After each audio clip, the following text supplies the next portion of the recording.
Hey there, do you sometimes wonder if you're charging enough? Or have you ever just thought to yourself, I don't know if my prices are right. Maybe I need a refresh. Well, today's video is for you. Hi, my name is Amber Duggar, founder of Profit for Keeps.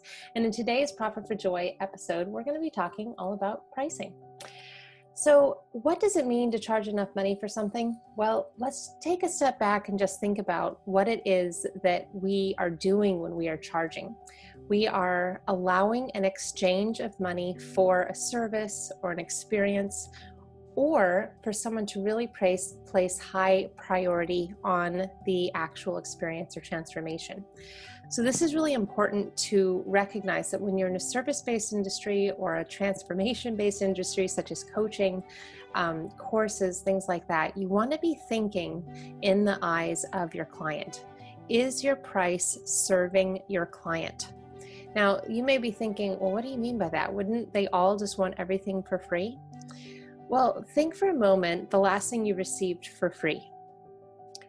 And it may be something big, it may be something small, maybe you were really excited about it, maybe you didn't really think it was all that great because it was free, so it can't be that great, like a free t-shirt, for example. There's this intrinsic value that we place on things, and when we don't pay for it, we automatically devalue it. It's just the way it is. It just shows that our priorities, our money is our conduit of priorities. So when we're paying for something, we're saying, this matters to me. So think about it for a moment in your client's shoes. When they are coming to you with their problem or what they're wanting to really work on, it's really important for them to be able to step into a place of, this is a priority to me. I'm going to make a commitment to do the work, to take the action, to make sure that I actually am doing my part and stepping into that A-player role to do whatever it is that you are going to be working on together. This is a really important concept to think about, because just remember that when you are guiding your client through their transformation, you most likely are doing something that is relatively naturally easy to you. So when it's naturally easy to you, you may not value the transformation or the result the same because it's something you've already figured out. This is a really important thing, right? Because when you think about it from your client's perspective, if you are undercharging, then you're also not allowing your client to step into really fully investing in the transformation. So what goes into pricing? Well, there's so many things that go into pricing. If you're a service-based entrepreneur, you of course want to make sure that your pricing is going to give you a revenue that will be in alignment with the life you want to be living.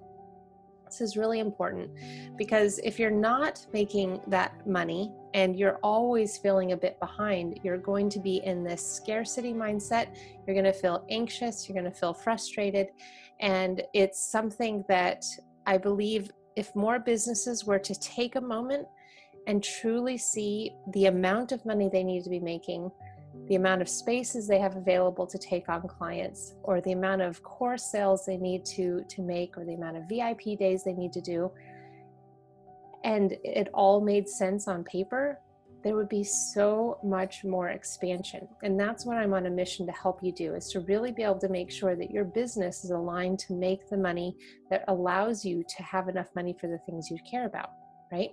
So when we're looking at, let's say you're looking at a group program, and you're going to be offering, let's say, a retreat or a live component. This is an important thing to consider, because what I see sometimes when I work with clients who have this model or this component in their business is that they have the event come up and they've already taken in most of the payments for the actual mastermind or group program. So this can be a problem because, of course, live events cost money. And if they're going to be included as part of it, you want to be actively building that into the total price and setting it aside so that as the money comes in for the mastermind or the group program, the portion that you had built into the price for the retreat or the live event is immediately put into a separate envelope or a separate category, or if you're using bank accounts, a separate bank account. Because what it allows you to do is make sure to reserve that, while at the same time still having enough revenue coming into your business that you can still pay yourself, have enough money for taxes, be profitable and of course have enough money for your business expenses. So another thing that you want to consider is getting or falling into what I call the comparison trap. So whenever you ask someone else what you think that you should be charging, or if you go into your group mastermind and say, is this a good price for me? Should I be using a different number? When you ask that question, the answers will always be tied to all of the money stories and the relationship that that particular individual has with money. And it will have all of that tied into the answer. And as you know, we are all on a different journey when it comes to our money mindset, to our relationship with money.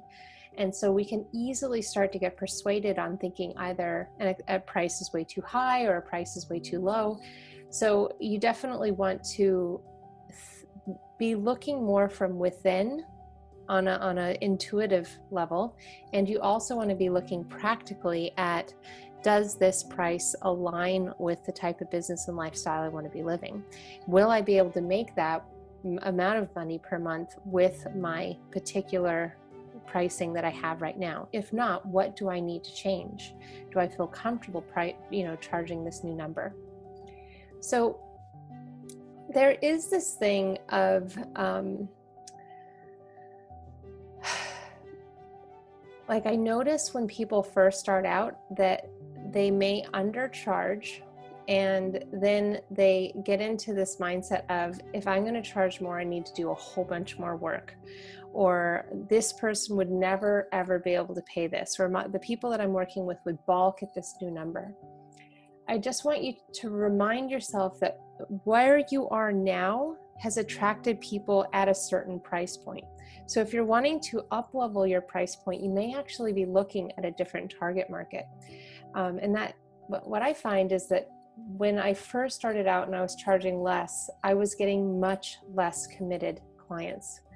The clients that I work with now are so incredibly ready for transformation. They are go-getters, they do their work, they are always on top of things, and they complete their transformation. They go through it, they implement Profit for Keeps, they implement the systems, they look at their money mindset, they look at their relationship with money, and they make massive leaps ahead.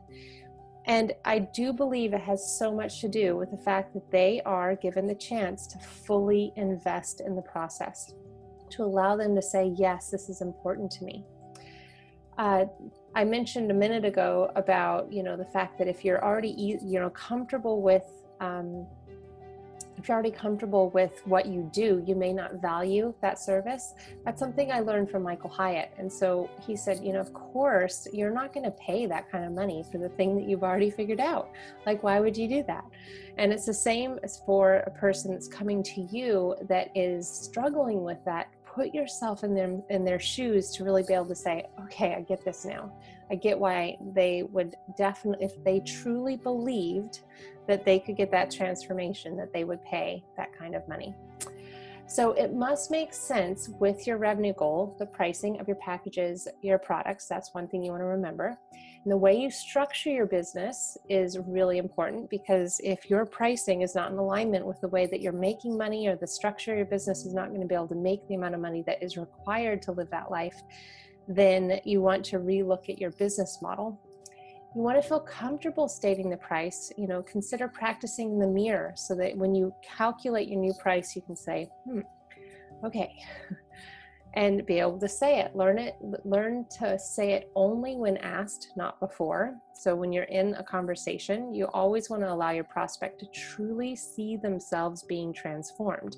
And then the price is just a detail. So if they're shying away from the price, then there is something that was missed, or there's a hesitation or fear that was not addressed.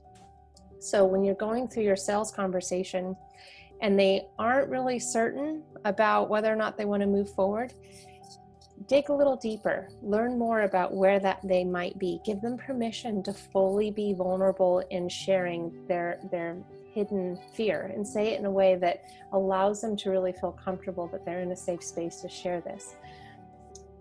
Most people only say no when they truly don't feel like it's actually worth the risk of not getting the transformation, right? Because if they don't believe that they are going to get that transformation, then it's a big risk to them. So it's all about allowing them to be heard, seen, and understood in the conversation. And also, as long as they are a good fit, that you're able to then communicate how what you do will directly impact where they're currently struggling. Also, timing is everything. So your price could be exactly on point, and the person you're speaking to just isn't in the right place in their life for this particular service.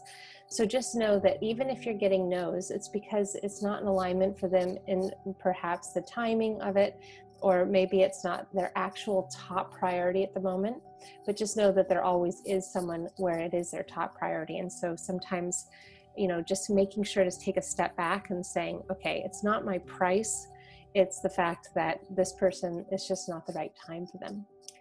So last thing I want to just say is don't compromise your needs. Don't run ragged and undercharging and then not being able to actually fully show up for your clients.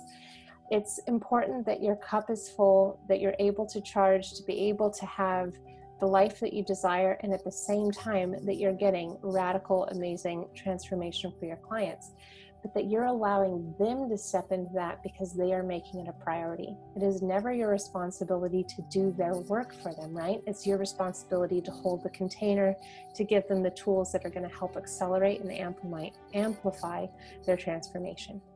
So here's what I want you to do. I want you to review your pricing and see how it fits into your business model. If you haven't calculated your revenue goal, make sure to do this first. The link will be below.